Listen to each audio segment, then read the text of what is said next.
Assalamualaikum warahmatullahi wabarakatuh. Pada kesempatan kali ini, pada video pembelajaran kali ini, saya Pak Andi Wibowo akan menjelaskan materi selanjutnya, yaitu materi tentang struktur laporan hasil observasi. Nah, tujuan pembelajaran kita kali ini yaitu siswa dapat memahami struktur teks laporan hasil observasi. Kita hanya membahas tentang strukturnya. Begitu. Selanjutnya, nah, apa itu struktur? Nah, seperti namanya, struktur bisa dikatakan sebuah susunan atau tingkatan.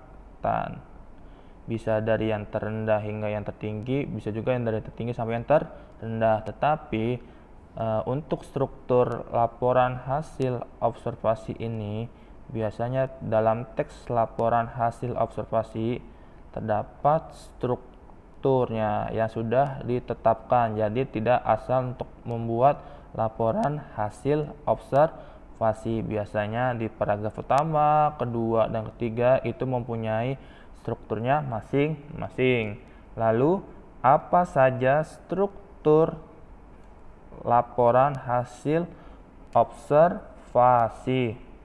Nah, kali ini ada struktur laporan hasil observasi. Yang pertama ada deskripsi umum, yang kedua ada deskripsi bagian, dan yang ketiga adalah deskripsi manfaat.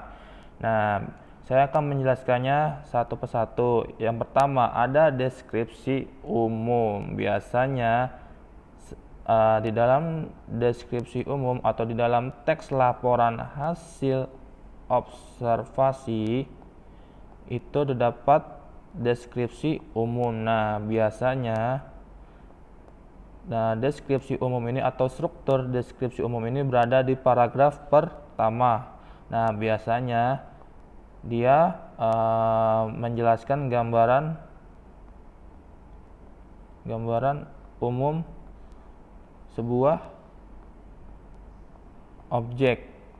Nah, jadi di dalam laporan hasil observasi di paragraf pertama biasanya terdapat deskripsi umum atau menjelaskan gambaran umum sebuah objek, seperti itu.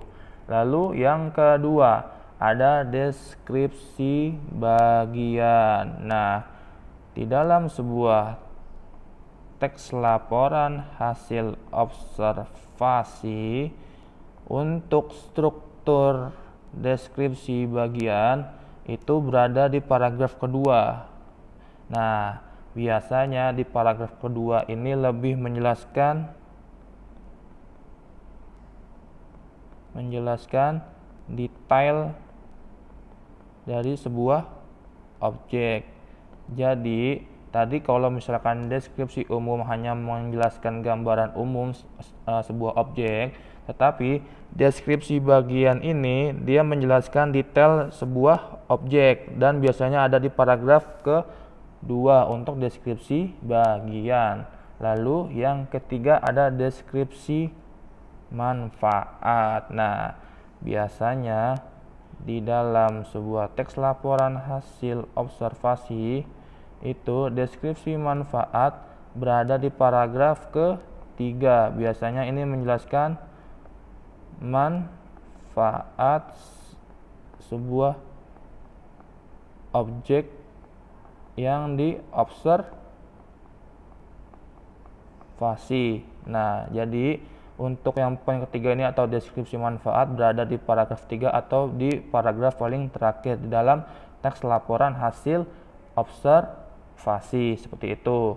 Lalu kesimpulannya pada video pembelajaran kali ini yaitu seorang penulis teks laporan hasil observasi harus memahami struktur, karena dari struktur itulah teks laporan hasil observasi mudah dipahami oleh pembaca, dan struktur itu menjadi acuan pondasi. Ingat, jadi struktur itu menjadi acuan pondasi untuk membuatnya.